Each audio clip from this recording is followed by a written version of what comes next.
하나님 말씀 신명기 17장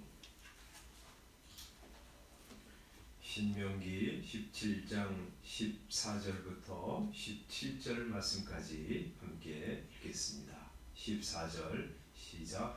내가 내 하나님 여호와께서 내게 주시는 땅에 이르러 그 땅을 차지하고 거주할 때에 만일 우리도 우리 주위의 모든 민족들 같이 우리 위에 왕을 세워야겠다는 생각이 나거든 반드시 내 하나님 여호와께서 택하신 자를 내 위에 왕으로 세울 것이며 내 위에 왕을 세우려면 내 형제 중에서 한 사람을 할 것이요 내 형제 아닌 타국인을 내 위에 세우지 말 것이며 그는 병마를 많이 두지 말 것이요 병마를 많이 얻으려고 그 백성을 애굽으로 돌아가게 하지 말 것이니 이는 여호와께서 너희에게 이르시기를 너희가 이후에는 그 길로 다시 돌아가지 말 것이라 하셨음이며 그에게 아내를 많이 두어 그의 마음이 미혹되게 하지 말 것이며 자기를 위하여 은금을 많이 쌓지 말 것이니라. 아멘.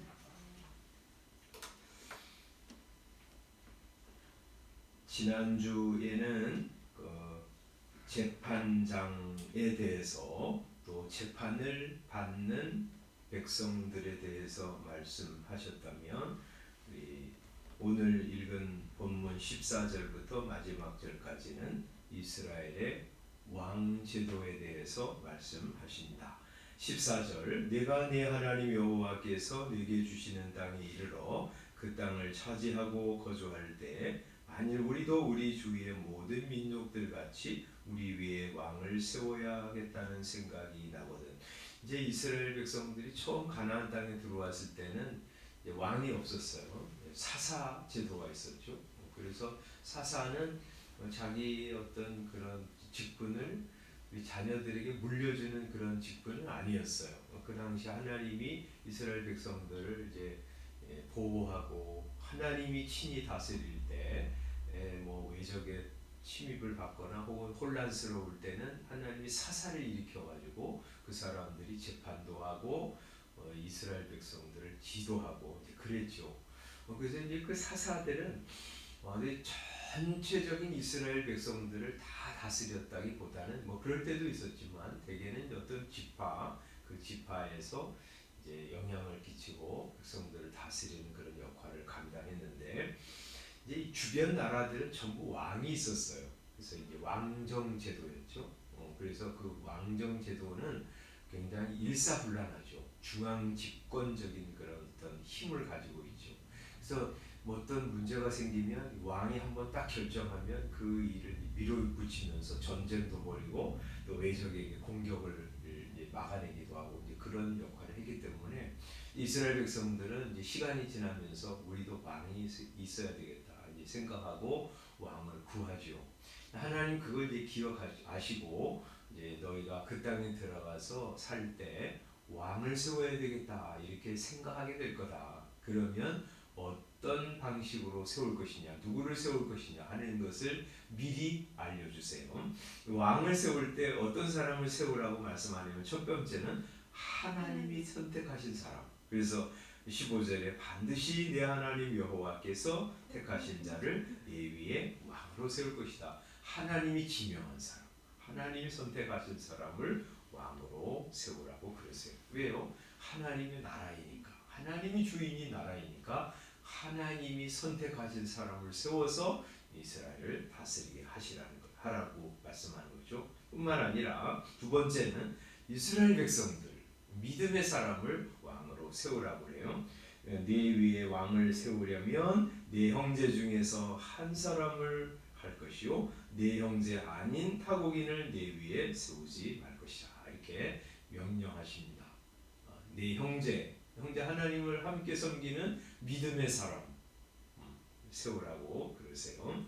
그리고 이제 그런 사람을 세우고 나서 그 왕이 된 사람은 어떻게 이스라엘을 통치하냐? 여기 세 가지로 많이 두지 말라고 말씀하세요. 첫 번째는 병마를 많이 두지 말라. 병마를 많이 얻으려고 그 백성을 애굽으로 돌아가게 하지 말 것이다. 애굽에 이제 큰 나라니까요. 거기 이제 병마, 말들, 또 병거 이런 것들을 얻으려고 애굽으로 돌아가지 말라. 왜냐하면 하나님이 거기서 너희를 건져내셨기 때문이다. 다시 돌아가지 말라고 하셨기 때문이다. 이렇게 말씀하시죠. 이 말은 이 어떤 의미를 가지고 있냐면 이방 나라죠. 이방 나라의 대표적인 나라가 애굽이에요. 그러니까 이방 나라의 도움을 얻으려고 이방 나라처럼 되려고 하지 말라고 하는 의미를 가지고 있어요. 병마를 많이 두고 전차를 잘 갖추어 가지고 이 국방력, 무력을 아주 강력하게 준비할 때 나라는 견고해질 거야. 이런 생각을 보통 왕이 갖잖아요. 그래서 국방력을 뭐 대단하게 이제 관심을 가지고 준비하죠. 뭐 어느 나라나 그렇잖아요. 근데 이스라엘 나라는 그게 아니다는 거예요. 이스라엘의 국방력, 이스라엘의 힘은 어디에 있냐? 병마에 있는 것이 아니라 너희가 섬기는 하나님에게 있다. 그런 말이죠. 하나님이 보호하시면 그러면 어떤 나라도 이스라엘 넘볼 수 없는 거죠. 그런데 어떻게 돼요? 하나님을 무시하고 우상을 섬기고 하나님을 등지고 살면 하나님이 온 세상의 주관자이시기 때문에 외적을 들어서 이스라엘을 괴롭히시고요. 다 빼앗아가게 만드시죠. 그러니까 너희가 국방력 의지하지 말라는 것이. 무력이 너희의 힘이 아니라는 것이죠. 두 번째, 뭘 많이 두지 말라고 그러세요? 아내를 많이 두지 말라고 그래요.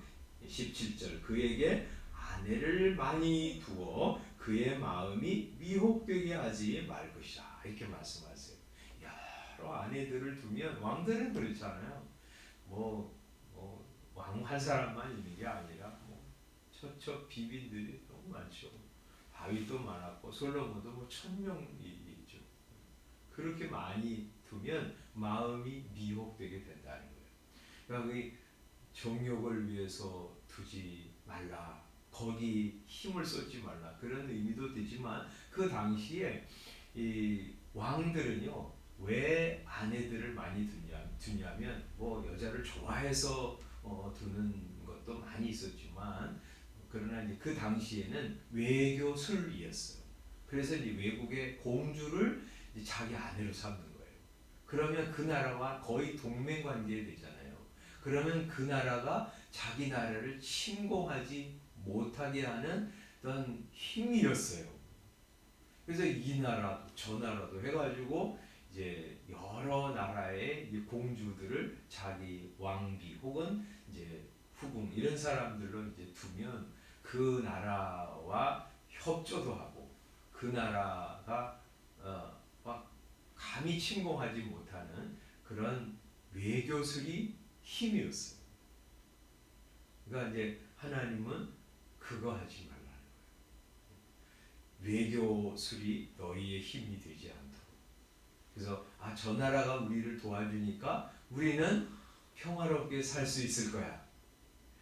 이 나라하고 긴장 관계에 있으면 저 나라의 힘을 빌려서 우리가 줄타기 하면서 잘 생존할 수 있겠지. 그런 생각하지 말라는 거예요. 그렇죠? 하나님을 의지하면서 사는 것이 너희의 힘이라고 말씀하시는 것이죠. 17절 마지막에 세 번째 뭐를 많이 두지 말라 그래요? 자기를 위하여 은금을 많이 쌓지 말 것이니라. 이렇게 말씀하세요. 금, 은, 보석 이런 아주 값진 보물을 많이 쌓아두면 경제력이 이제 든든하면 그 나라가 가난해지지 않고 잘 살게 될 것이다. 이렇게 이제 생각했지요. 지금도 마찬가지죠. 돈을 많이 쌓아두면 된다. 그런데 그것이 아니라는 것이죠. 돈 많이 쌓아두어 봐야 하나님 등지고 살면 하나님이 후하고 다 불어내셔서 가난해질 뿐이죠. 이런 세 가지 왕이 될 때 부정적으로 세 가지 많이 가지고 있지 말라. 병마, 아내, 그리고 은금. 그러니까 이것은 말씀드린 것처럼 무력, 국방력이 너희의 힘이 아니다. 또 다른 나라의 지원을 받고 동맹을 갖는 것, 그것이 너희의 힘이 아니다. 너희가 많이 쌓아두는 재물, 그것이 너희의 힘이 아니라는 것이죠. 왕은 그것을 힘삼지 말고 너희의 하나님, 전능하시고 온 세상을 통치하시고 자신의 뜻대로 세상을 주관하시는, 그래서 어떤 사람을 살리기도 하시고 죽이기도 하시고 어떤 사람을 부하게도 하시고 가난하게도 하시는 하나님을 너희의 힘으로 삼아라. 그런 말씀을 하고 계신 거예요. 다윗이 자기 생애를 다 이렇게 마치면서 뭐라고 고백했냐면 시편 18편 이렇게 말씀했어요. 우리 잘 알고 또 사랑하는 말씀이죠. 뭐라고 말씀하냐면 나의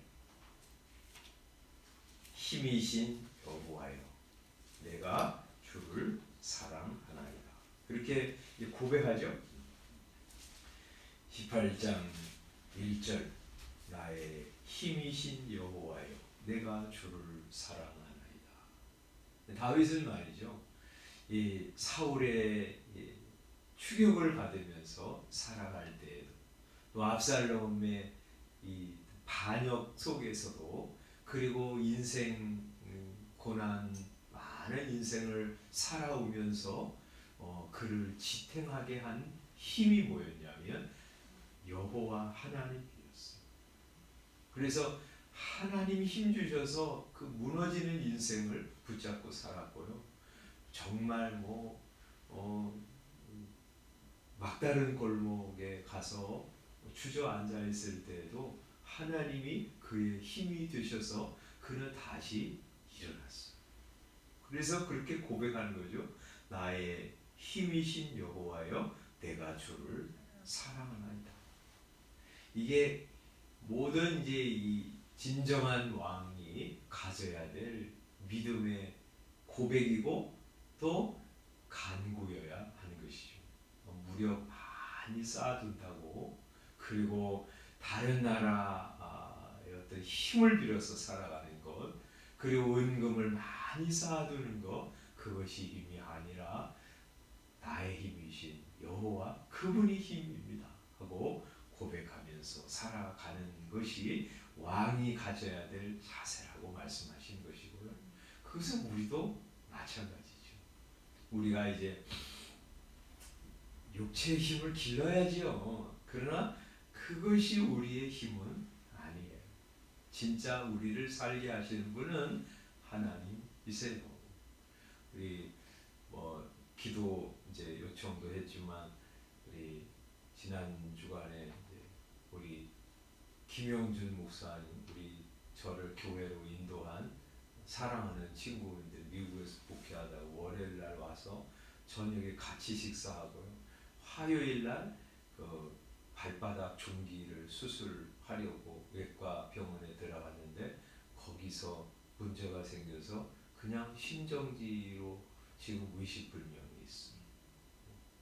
우리가요 열심히 운동도 하고 또 몸도 잘 관리해야 되지만, 우리 하나님이 붙들어 주시지 않으면 우리는 오늘 이렇게 잘 만나서 예배드리고 내일 또 하나님 앞에 갈지 우리는 모르는 존재들이에요. 그죠?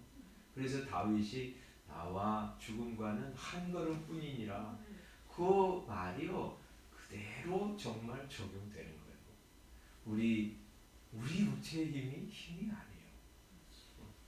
또 사람과의 관계, 그 당시 왕은 이제 외교 관계이지만 우리가 막 사람과의 관계, 그래서 좋은 사람, 힘 있는 사람, 능력 있는 사람, 또 돈 많은 사람, 그런 사람들 사귀는 거 좋은 것이지만 그것이 전부는 아니에요. 그 사람들이 나를 먹여 살리는 것도 아니고요. 내가 그런 사람 많이 알고 있다고 해서 내 인생에서 윤택한 것도 아니에요. 그래서 어떤 사람은 막 그런 사람을 자꾸 만들려고 사람을 막 이용하고 또 그 사람 끌어들이고 자기의 가까운 사람이라고 그러고 또 뭐 이 사람한테 저 사람 뭐 내가 저 사람 아는 사람이야 그러면서 그 의지되고 살고 그러는데 그거 아니죠.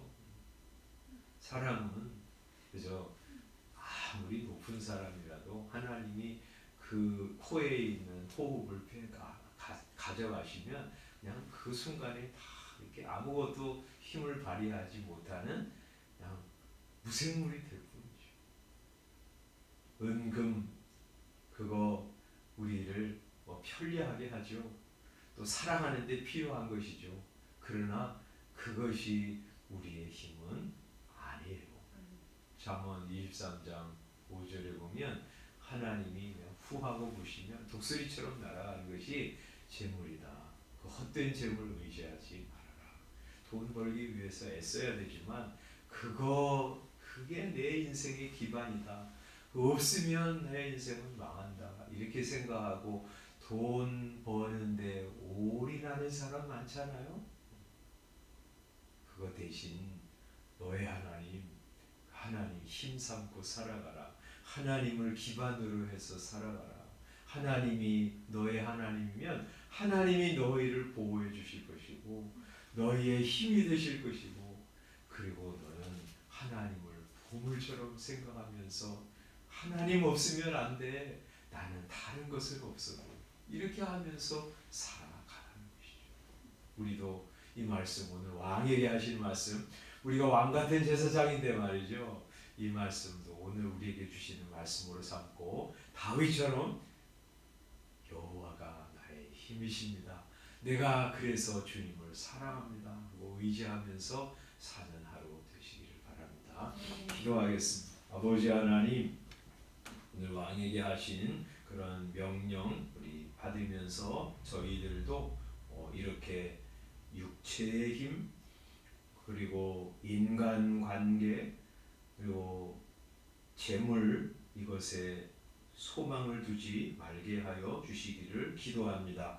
육체의 힘 있어야 되고 사람과의 관계 잘 맺어가면서 살아가야 하고 돈도 벌어야 하지만 그것이 내 인생을 인생답게 해주는 것 아니라고 하는 사실 내 진정한 보호자도 아니고 내 소중한 보물도 아니라고 하는 사실 이 아침에 다시 한번 생각하면서 하나님만이 내 생명의 기반이시며 하나님이 나의 보호자이시며 나는 하나님을 보물처럼 소중하게 여기면서 살아가기를 원합니다. 기도하면서 오늘도 하나님 사랑하고 사는 하루 되게 하여 주시옵소서. 예수님의 이름으로 기도드리옵나이다. 아멘. 기도하시고 들어가시기 바랍니다.